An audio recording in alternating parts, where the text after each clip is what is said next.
first season of Colin and Justin's Cabin Pressure, dazzling design duo Colin McAllister, easy for me to say, and Justin Ryan turned a Muskoka mess into a gorgeous getaway, and now they're at it again. Season 2 premiering Sunday night, the boys have landed a lovely lakefront property that just needs a few things, like a new roof, a deck, a dock, bathrooms, kitchen. Well, you kind of get the idea. Colin and Justin back this morning with a preview. It is always fantastic to have you in the BT studio. Oh, you know, it's just always good to be here. Good morning, everyone. Good morning. Calgary, good morning. Calgary is brighter for your presence. You've just come from Vancouver, and before we get into the show, I just want to bring up this Instagram pic that you posted. Okay, so tell us about what we're seeing here. Okay, so and what you discovered. We stayed in the Fairmont Hotel, which is a lovely hotel, and we had a really great suite, which had a brilliant bedroom and an interconnecting parlour. And the bedroom was really modern and lovely and really chic, but you went through the door and it was like walking through a portal to another dimension. A really old-fashioned but really beautiful panelled wooden room. And we didn't realise until halfway through the stay that that was the room where a lot of the really raunchy sex scenes in 50 Shades of Grey were filmed. So, meanwhile, so close to Jamie Dornan, but so far. Exactly. I'm surprised I could sit down. I've been spanked this morning. Oh, gee. All right, well, we're going to move on to season 2 of Cabin Pressure.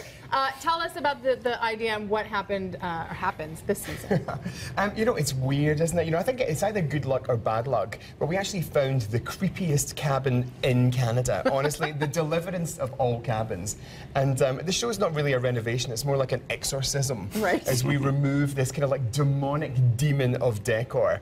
Everything that can go wrong with the property has gone wrong with this house. And we actually call it the slanty shanty, don't we? Yeah, you know, we love it. It's a really fantastic project, but it was almost completely falling down. It was on 45 degrees listing because the pier at one side had collapsed. But we saw real potential, Tara, and one of the things that we had to do before we could make the house beautiful was correct all the structural stuff, which meant raising it off the ground, the entire house, 30 tons of house, by something like 20 feet, lifted up on mechanical braces and all these incredibly technical devices. So we lifted it off the ground, built a new foundation, and then the action really started. Compared to the first season, what's the sort of degree of difficulty then with this particular project?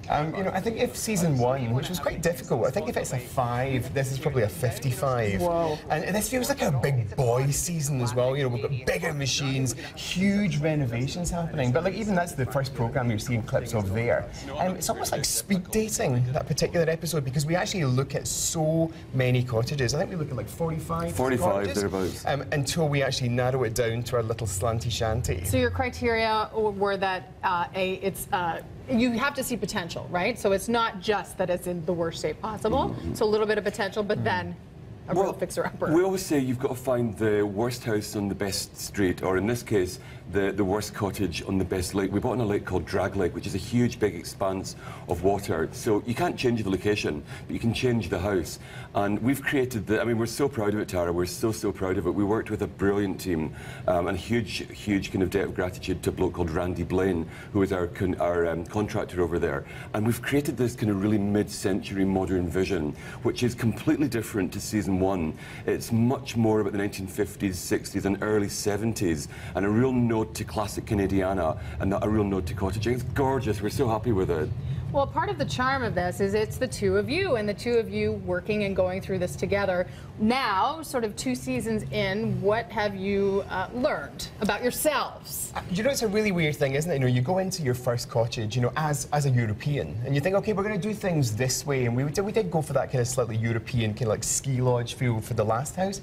In this one, actually, I think we're going back into our Canadian roots, because cottages are the place where furniture goes to die. Right. Or they used to be the place where furniture goes to die. So we decided to do a lot more kind of upcycling, upscale upcycling, and reuse some of the pieces that were there already, you know, some second-hand finds from the local thrift store, so that it actually would communicate to cottagers. They would say, okay, you know what, that is an old piece of furniture, but you've taken the top off it, and you've sanded down the legs and put a new top on it, and suddenly it contributes to the look, you know. So hopefully people are going to watch it and think, okay, you know what, it's not always about spending money. But sometimes it's just about taking a little breath and thinking, okay, well, I hate that, we don't like that, that's broken, get rid of those things, and then look at the component pieces that are left and think, does that suggest a look?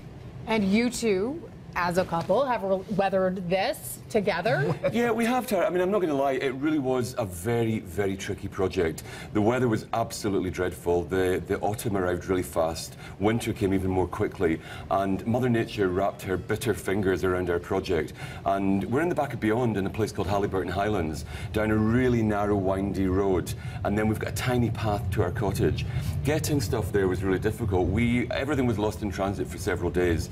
And we were using, our philosophy was that we wanted to use as much Canadian product as possible. So we were shipping stuff from all across the country, stuff from Canada, from Vancouver, Calgary, from Edmonton, obviously Toronto, everywhere that we could find stuff locally, we brought it. And it put a real stress and a real strain on our relationship because we want to be Colin and Justin as a couple as well as we are Colin and Justin as a TV oeuvre.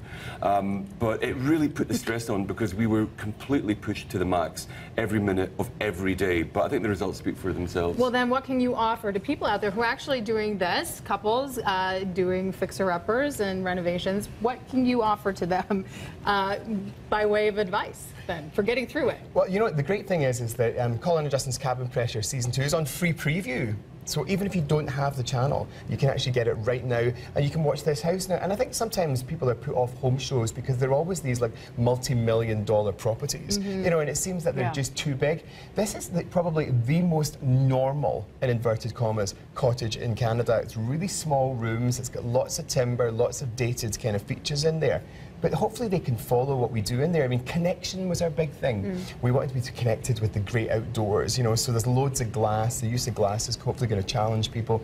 The way we put timber into it rather than cladding the entire walls. You know, we're trying to update people's references without alienating them. So hopefully they're going to watch it and go, that still looks really cottagey, but it's kind of 21st century. It's also really important to plan everything. Our big maxim, Tara, is to fail to plan is to plan to fail. If you rush blithely at a project, it will fall apart. And as much as Colin and I love making a noise and having fun and screaming and shouting, we're really composed business people as well. And we have got, I think, a really brilliant learning curve to offer during the show as we show people the structure of our planning and the way that we take something that's absolutely dreadful and make it absolutely gorgeous. A great example and, as always, a joy. Oh, bless you. Colin and Justin's Cabin Pressure premieres Sunday night at 11 on Cottage Life. Information and links, breakfasttelevision.ca. I always wish you could stay longer. Whoa. We are gearing up for the International Day